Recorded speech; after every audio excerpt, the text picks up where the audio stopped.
हो सकता है आप मेरी वीडियोस नहीं देख पा रहे हों।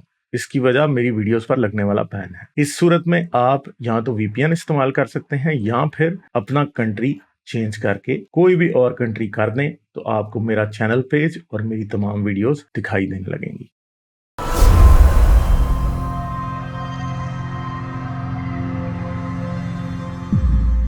पाकिस्तानी प्रॉफिट से बात कर रहे हैं। हेलो सर, क्या हाल है गालिब आपके? भाई आवाज़ आ रही है? मैं ठीक ठाक, हाँ आप जी, हाँ कैसे जी, हैं? ठीक ठाक। हाँ, आपको मैंने काफी इंतजार कराया है। नहीं, हाँ कोई बात अच्छा, नहीं। हाँ जी। वैसे मैं मेरा बहुत ही कम लगता है टाइम कि ना मैं लाइव स्ट्रीम में आऊँ, लेकिन मैं सुनता आपको सारी स्ट्रीम में ही हूँ तकरीबन।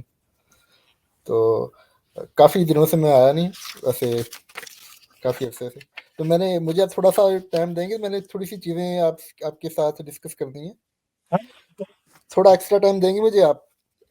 हाँ जी, हाँ जी, करें, आप बात करें, करें। अच्छा, अच्छा, मैंने देखा है कि कैसर आज़ाद साहब जो हैं वो भी उनके सपोर्टर जो अब जब आते हैं यहाँ, या वो जब कहते हैं कि इस्लाम ने जो सेक्स स्लेवरी थी लोंडी की, उसको मतलब ऐसा किया कि आहिस्ता-आहिस्ता वो ख़त्म हो जाए। तो ये मुझे ये बात समझ नहीं आती कि ये ऐसे हुआ कि क्योंकि जब बज़ाते खुद रसूल जो थे, प्रॉफ़ेट जो थे इस्लाम के, उसने खुद वो लौंडियों का कारोबार किया, उसकी खुद लौंडियाँ थी, उसने खुद उनके साथ सेक्स किया।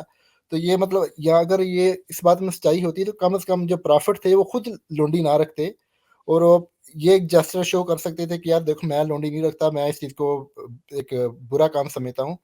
तो शायद इससे उनका मैसेज जो था वो आसानी से पहुँच जाता है कि हम इसको ख़त्म करना चाहते हैं। लेकिन बज़ाते खुद प्रॉफ़िट जो थे, उसने लौंडियाँ रखी भी, उसका कारोबार भी किया, और एक जगह पे आता है कि उनकी एक वाइफ़ ने, मुझे उनका नाम नहीं अब याद, लेकिन ये मेरे ख़्याल सही है, बुखारी की शायद हदीस है कि एक लोंडी को आज़ाद कर दिया, तो आपने कहा कि ये लोंडी जो आज़ाद करने की बजाय पता नहीं अपने अंकल को दे देती तो इसका ज़्यादा तुम्हें अजर मिलता। मतलब वो तो वो उसके खिलाफ ज़ैनब गए। या मैमूना, मैमूना थी, हाँ, मैमूना। हाँ, हाँ, हाँ, वो आपको याद होगा। तो तो ये तो बहुत ही भोंडा-सा आर्गुमेंट बनता है कि और फिर वो आपको इस इन बातों में फँसाने की कोशिश करते हैं कि आहिस्ता-आहिस्ता बतदरीज उसको ख़त्म किया गया है।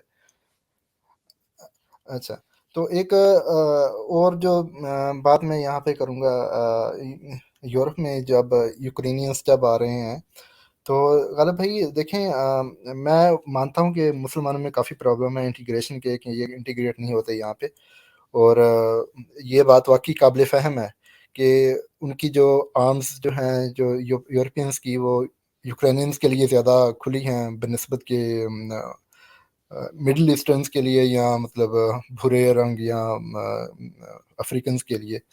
तो आपको ये आप ये जस्टिफ़ाई कर सकते हैं कि ये इंटीग्रेशन का मसला है या ये रेसिज़्म है? रेसिज्म भी है और इंटीग्रेशन का मसला एक फ्रंट पे चीज़ है।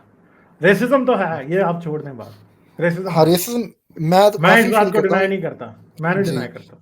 मैं जी। इस चीज़ को काफ़ी फ़ील करता हूँ कि यार इधर हम रहते भी हैं, और बेशक इधर की नेशनैलिटी भी हो, जो कुछ भी हो, लेकिन अगर आपके और हमारे यूरोप में भी। रेसिज्म बहुत ज़्यादा है। अमेरिका में जी। इतना रेसिज्म नहीं है। हाँ। कनाडा में भी रेसिज्म है। कनाडा में अगर वो बंदा चला जाए ना, तो उसको नौकरी ढूंढने में बड़ा मसला होता है। उसे कहते हैं ओ भाई, तेरे पास कैनेडियन एक्सपीरियंस नहीं है। अमेरिका एक हुँ, वाहिद मुल्क ऐसा है कि जहां पे एक फॉरेनर जाके आराम से नौकरी कर सकता है। वो लोग हुँ। ये नहीं देखते कि और मगर उनकी भी कुछ स्टेट्स हैं जहां पे आपको पता है, रेड स्टेट्स में रेसिज्म है। ठीक है। जी, तो देखा कि यहाँ पे मतलब जो लोग हैं वो स्पेशली यूके में, और हर कंट्री में ही तकरीबन लोग जो हैं अपनी वो घरों की रिहाइशें जो हैं वो दे रहे होते हैं वॉलंटरली, कि यहाँ पे आके यूक्रेनियन रह लें और हम उनका ख़्याल रखेंगे। तो ये बात समझ आती है कि मतलब एक जो किसी एक अच्छा गालिब भाई, एक और बात भी है कि जो मुसलमान मुल्कों से ख़ास तौर पे जब कहा जाता है कि सीरिया से या अफ़गानिस्तान से जब वहाँ से रेफ्यूजीज़ आते हैं, तो वो मेनली जो होते हैं वो बंदे होते हैं, वो आदमी होते हैं, ठीक है? उनकी औरतें पीछे रह जाती हैं। तो जिनको मतलब सबसे ज़्यादा ख़ास तौर पे जब अफ़गानिस्तान के मामले में देखा जाए, जिनको सबसे ज़्यादा हिफ़ाज़त की ज़रूरत है, तो वो औरतों को है वहाँ पे, क्योंकि वो उन पे जो दुनिया तंग हुई हुई है, ठीक है?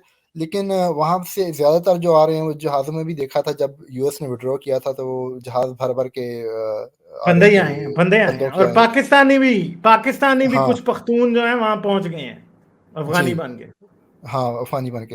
हाँ। तो फिर लेकिन अगर दूसरी तरफ देखा जाए तो यूक्रेन से तो वहाँ से ज़्यादा औरतें आ रही हैं, ठीक है, वहाँ से ज़्यादा अलाउ नहीं बंदे है मेरे पीछे ही ख्याल रह में। गए हैं लड़ने के हाँ, लिए। वो लड़ रहे हैं। तो ये भी तो एक हम्म। चीज़ है ना कि प्लस पॉइंट है कि उनको ज़्यादा अहमियत दी जा रही है वैसे। हाँ, वो एक चीज है ना कि ये बेसिकली इकोनॉमिक रेफ्यूजीज ज्यादा हैं मुसलमान दुनिया में। इवन हाँ, के ये इकोनॉमिक सीरियंस भी रेफ्यूजी। जितने गए थे उनमें बंदे थे, और वो भी जो है ना 15 से 35 साल 40 साल वाले ज्यादा, हाँ जी, बंदे जो बंदे जाके भागे हैं। कमाई कर सकते हैं, और फिर बाद में हाँ वो जी। नेशनैलिटी वगैरह लेके बाद में फिर लोगों को बुलाते हैं। मगर खैर सीरियंस को उन्होंने वापस भी भेज दिया ज्यादातर। हुँ। हाँ, डेनमार्क ने काफ़ी भेजे हैं। अच्छा। हाँ, लाइक शेयर और सब्सक्राइब करना मत भूलें। इसके साथ साथ आप मेरे चैनल को पेट्रियन पर सपोर्ट कर सकते हैं। पेट्रियन का लिंक वीडियो की डिस्क्रिप्शन में है।